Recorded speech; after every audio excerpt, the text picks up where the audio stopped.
ችግሮቻችን አሳዳጊዎቻችን ነው የሚሆኑት። እንቅፋቶቻችን ደጋፊዎቻችን ነው የሚሆኑት።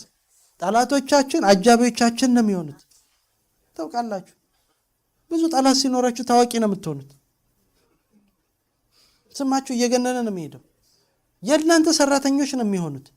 የእናንተ ማይጠቅም ምንም ነገር የለም።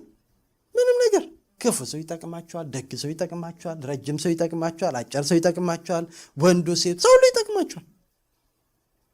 እናንተን የሚያፈርስ ምንም ነገር የለም። መቼ? ልባችሁ ከእግዚአብሔር ሲቀና። ልቡ ከእግዚአብሔር ጋር የተቃና ሰው ከፊቱ የሚያቆመው ነገር የለም። እንዳይሆን የሚከለክለው ነገር የለም። እና በየመንገዱ ኬላ ቢበዛ ፍተሻ ቢበዛ እሱ የስኬት እንቅፋት አይደለም።